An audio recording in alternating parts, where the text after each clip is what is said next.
अब हम शुरू कर रहे हैं स्टूडेंट्स। अब हमने जो आज टॉपिक कवर करना है स्टूडेंट, देखो आज हमने क्या पढ़ना है। आज हमने डिटेल्ड, मेरी लिखाई समझ आ रही है, डिटेल्ड एस्टिमेट के बारे में शुरू करना, डिटेल्ड एस्टिमेट्स के बारे में, ठीक है, डिटेल्ड एस्टिमेट्स, ठीक है जी क्लियर। जो आपकी बुक है, बुक के अंदर आपका ये जौन सा है, मैं आपको पहले भी बताया, मैं जो आपको पढ़ाता हूँ मैं आपको सिलेबस के हिसाब से पढ़ाता हूँ। जो आपकी सत्य प्रकाशन की बुक है, उस बुक के अंदर ये जो टॉपिक है, ये सेकंड चैप्टर में है। उस चैप्टर का नाम है मेथड्स ऑफ बिल्डिंग एस्टिमेट, ठीक है, मेथड्स ऑफ बिल्डिंग एस्टिमेट। तो एज पर सिलेबस जो सा है, हमने आज डिटेल एस्टिमेट शुरू करने हैं। इसके अंदर सबसे पहला टॉपिक ही यही रहता है कि मेथड्स ऑफ बिल्डिंग एस्टिमेट्स। देखो समझ आ रहा है, नहीं लिखाई समझ आती है, कुछ प्रॉब्लम है तो मुझे बोल देना उसी वक्त, बीच में ही, बाद में नहीं बोलना कि दोबारा करो, उसी वक्त पूछ लेना। मेथड्स ऑफ बिल्डिंग एस्टिमेट्स, ठीक है, मेथड्स। जब हम मेथड्स की बात करते हैं स्टूडेंट्स, मेथड जो सा मेन जो मेथड है जो आपने पढ़ना है वो है long wall and short wall method, clear, ठीक है, long wall and short wall method. इस मेथड का एक और नाम है स्टूडेंट, इसको हम in to in and out to out method भी कहते हैं, ठीक है, ठीक है जी। इसको हम इन टू हाँ इन, जी आउट टू आउट मेथड भी कहते हैं, long wall and short wall method को। क्लियर है, क्लियर है। हाँ जी हाँ जी सर। जो दूसरा मेथड आपके सिलेबस में है वो है centre line method, centre line method, ठीक है। और स्टूडेंट इन दोनों मेथड्स में से जो मेन इंपॉर्टेंट मेथड है वो है long wall and short wall method. जो सेंटर लाइन मेथड है वो अप्रोक्सीमेट मेथड होता है। ये कौन सा होता है सेंटर लाइन मेथड, ये कौन सा मेथड होता है, ये अप्रोक्सीमेट मेथड होता है। क्लियर है, स्क्रीन पूरी नहीं जा रही, रोटेट करनी पड़ेगी, सिंपल ही रखते हैं, उससे सही रहेगा।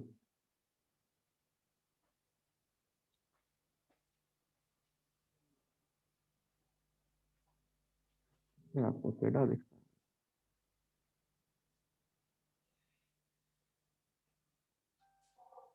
सर, कैमरा थोड़ा पीछे करना है सर,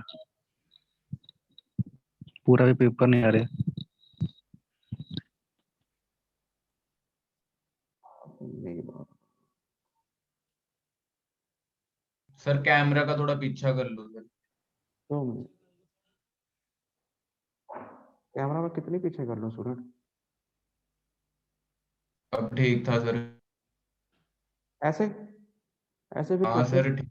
पेपर टेढ़ा होता है तुम्हारा, पढ़ा अरे जाता। हमें सही दिख, तुम्हें सही दिख रहा है ये, ठीक है। वहां पर थोड़ा पीछे। और पीछे कैमरा का हाइट भी उतनी, अब ठीक है, ठीक है सर इतना। ठीक है। अब ठीक है, अब ठीक है। ठीक है सर। अब ठीक है, ठीक है। हाँ जी सर। सर बोर्ड पे ही करा लिया करो सर। बोर्ड आज थोड़ी प्रॉब्लम है, क्योंकि बोर्ड आज ना थोड़ी नेट की प्रॉब्लम है। Okay sir okay. कोई नहीं, हम आज ये नहीं, आज आप ऐसे पढ़ने की कोशिश करो, हम कोशिश करेंगे ऐसे भी पढ़ाएं आपको, थोड़ी प्रैक्टिस करेंगे तो पता लग जाएगा। तो देखो स्टूडेंट, सबसे पहले जो मेथड जो हमने करना है वो है long wall short wall method, जिसे हम इन टू इन मेथड भी कहते हैं और आउट आउट मेथड भी कहते हैं। जो सेकंड मेथड है वो है centre line method, approximate method. जो आपके सिलेबस में स्टूडेंट ये दो मेथड है, long wall method and short wall method. Book के अंदर आपको एक और मेथड मिलेगा, वो होता है क्रॉसिंग मेथड, क्रॉसिंग मेथड। ये जो मेथड है स्टूडेंट, क्रॉसिंग मेथड, ये मेथड जो सा आपके सिलेबस में नहीं है, इसलिए हमने इसके ऊपर ज्यादा डिटेल में कुछ नहीं पढ़ना। जो हम बिल्डिंग का एस्टिमेट बनाते हैं स्टूडेंट, वो हम long wall short wall method से भी बना सकते हैं, वो हम सेंटर लाइन मेथड से भी बना सकते हैं। अब देखो, अगर हम बात करें जो मेन इंपॉर्टेंट मेथड कौन सा है, वो है long wall short wall method. Long wall short wall method जो सा है, ये प्रैक्टिकेबल मेथड है। मतलब ज्यादातर डिपार्टमेंट्स में जो सा है, अगर मेजनरी ट्रेडिशनल कंस्ट्रक्शन करनी है, ट्रेडिशनल कंस्ट्रक्शन मतलब मेजनरी वाली, जैसे हम लोड बेरिंग वॉल्स बनाते हैं, जैसे हमने बिल्डिंग ड्राइंग पढ़ी थी ना, वो बिल्डिंग ड्राइंग उसी को दिमाग में लेके चलना है आपने। जैसे हमने बिल्डिंग ड्राइंग पढ़ी थी, तो उसी तरह की कंस्ट्रक्शन का अगर हमने कॉस्ट एस्टिमेट निकालना है, क्वांटिटीज निकालनी है, तो उसके अंदर जो मेन मेथड यूज होता है वो होता है long wall and short wall method. ये ये मेथड जो है, इससे जो कैलकुलेशन निकलती हैं, आंसर्स, क्वांटिटीज निकलती हैं, ये मेथड जो सा है एक्यूरेट मेथड। इसके अंदर जो एक्यूरेसी ज्यादा है as compare to centre line method. Centre line method में क्या है, जल्दी हो जाता है काम, इसमें हमें ज़्यादा एक्यूरेट, पर इससे जो रिजल्ट्स निकलते हैं, अगर हम सेम अगर हम न्यूमेरिकल ले लें या सेम प्रॉब्लम ले लें, उसको लॉन्ग वॉल से करें या सेंटर लाइन से करें, लॉन्ग वॉल से एक्यूरेट रिजल्ट निकलेगा, सेंटर लाइन से थोड़ा अप्रोक्सीमेट रहेगा। लॉन्ग वॉल में क्योंकि एक्यूरेट है तो उसमें थोड़ा टाइम भी ज़्यादा लगता है, कैलकुलेशन थोड़ी सी ज़्यादा होती है। सेंटर लाइन में टाइम बचाने के लिए हम अप्रोक्सीमेट मेथड, अगर हमने जल्दी जल्दी काम करना है, कोई हमें टाइम लिमिटेड है हमारे पास, जल्दी से हमने काम करना है, तो हम सेंटर लाइन मेथड को यूज़ कर सकते हैं। क्लियर है? क्लियर है? जब एग्जाम होता हाँ है, जी सर। जब एग्जाम होता है स्टूडेंट, एग्जाम में मेंशन नहीं होता कि आपने कौन से मेथड से करना है, कभी भी मेंशन नहीं होके आया है आज तक। पर अगर आप जब भी क्वेश्चन आता है तो एक्सपेक्टेड यही होता है कि आप long ball short ball method से करो। क्यों? क्योंकि ये एक्यूरेट मेथड है, ये मेन मेथड है जो हमने ज़्यादातर जिसके ऊपर सारी प्रैक्टिस करनी है।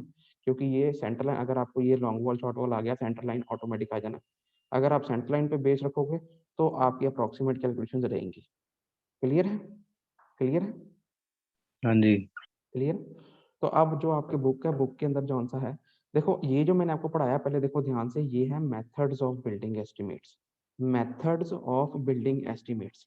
एक मैंने आपको जो पहले कराया था, वो क्या था, वो था डिफरेंट टाइप्स ऑफ एस्टिमेट्स। समझ रहे हो बात को? जो मैंने आपको पिछली क्लास में कराया था वो था टाइप्स ऑफ एस्टिमेट, जिसके अंदर हमने प्रिलिमिनरी एस्टिमेट करा था, जिसके अंदर हमने प्लेन्थ एरिया एस्टिमेट करा था, जिसके अंदर हमने क्यूबिकल कंटेंट एस्टिमेट करा था, जिसके अंदर हमने डिटेल एस्टिमेट पढ़ा था, जिसके अंदर हमने रिवाइज्ड एस्टिमेट पढ़ा था, एडिशन ऑल्टरेशन एस्टिमेट के बारे में पढ़ा था, रिपेयर मेंटेनेंस एस्टिमेट के बारे में पढ़ा था। वो सब थी टाइप्स ऑफ एस्टिमेट। ठीक है, एस्टिमेट्स की टाइप्स। ये क्या है? मेथड्स ऑफ बिल्डिंग एस्टिमेट, मतलब बिल्डिंग एस्टिमेट निकालने के मेथड, कंफ्यूज नहीं करना। ठीक है, अगर पेपर में क्वेश्चन आएगा कि टाइप्स ऑफ बिल्डिंग एस्टिमेट को एक्सप्लेन करो, तो आपने वो एक्सप्लेन करने हैं। अगर पेपर में आएगा methods of building estimate explain करो, तो आपने ये एक्सप्लेन करने हैं, मिक्स नहीं करना। क्लियर है? क्लियर है? हाँ जी सर।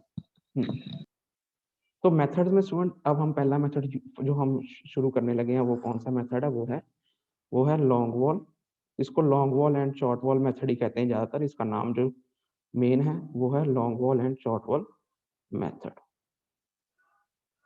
ठीक है, अब जो आपका बुक के अंदर क्या है, बुक के अंदर जो आपका जो बुक के अंदर आपका ये चैप्टर नंबर 2 है, मेथड्स ऑफ बिल्डिंग एस्टिमेट। हम ये चीज जो मेथड है, ये आपको मैं न्यूमेरिकल के थ्रू समझाऊंगा, मेथड्स कैसे ये एम्प्लॉय होते हैं। क्लियर? क्लियर? तो हम क्या करेंगे, न्यूमेरिकल ट्राई करेंगे। अब न्यूमेरिकल देखो, एक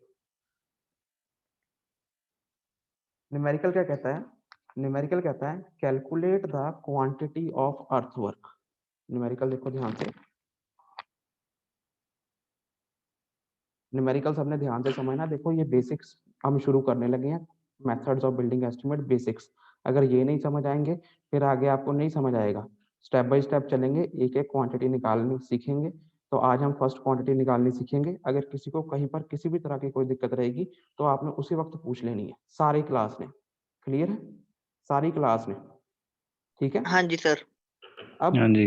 न्यूमेरिकल क्या कहता है, न्यूमेरिकल कहता है calculate the quantity of earthwork.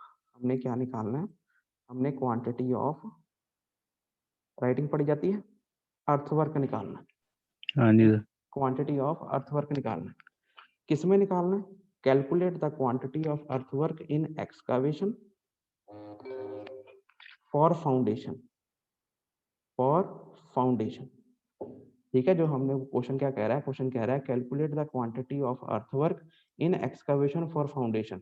मतलब हमने अर्थवर्क की क्वांटिटी निकालनी है, मिट्टी खुदाई की क्वांटिटी निकालनी है। वो खुदाई कहाँ होनी है? एक्सकवेशन में होनी है, जो कि हमने फाउंडेशन के लिए करनी है। नींव के लिए जो पटाई करनी है उसकी अर्थवर्क की क्वांटिटी निकालनी है, एक्सकवेशन की क्वांटिटी निकालनी है। क्लियर है? क्लियर है? हाँ जी सर। सबको क्लियर हो रहा है? आवाज क्लियर है? हाँ जी सर। हाँ जी। अब हमें क्या रूम साइज गिवन है, किस चीज की क्वांटिटी निकालनी है? Room size of, room size, room size कितना गिवन है हमको? रूम साइज गिवन है 4.20 मीटर बाई 3.60 मीटर। क्लियर है? क्लियर है?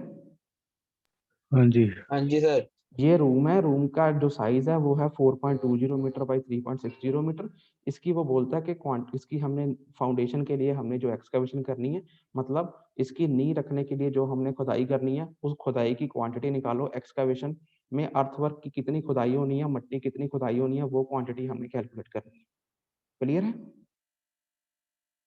हाँ जी। हाँ जी। अब ये जो रूम है, रूम का साइज हमें कितना गिवन है, 4.20 मीटर बाई 3.60 मीटर। अब ये जो रूम है, इसकी जो दीवारें रहेंगी उसकी वॉल थिकनेस कितनी है, वॉल थिकनेस कितनी गिवन है, 30 30 सेंटीमीटर, सेंटीमीटर। या इसको हम 0.30 मीटर भी लिख सकते हैं। बात एक ही है ना, है ना? हाँ जी, ठीक है। एक उसने साथ में और चीज दे दी कि width of the excavation, width of excavation मतलब एक्सकवेशन की चौड़ाई कितनी है, चौड़ाई है 90 सेंटीमीटर। क्लियर है? क्लियर है? हाँ जी, एक उसने और चीज दे दी, depth of excavation, depth of excavation कितनी है, मतलब गहराई कितनी है, कितनी हमने खुदाई करनी है नीचे ग्राउंड लेवल से, 1 मीटर। क्लियर है? क्वेश्चन समझ लगता है सबको? हाँ जी सर। देखो हाँ जी सर। क्वेश्चन क्या बोलता है, क्वेश्चन बोलता है कि हमने क्वांटिटी ऑफ अर्थवर्क निकालना है, मतलब हमने खुदाई में कितनी मिट्टी निकलनी है वो निकालनी है।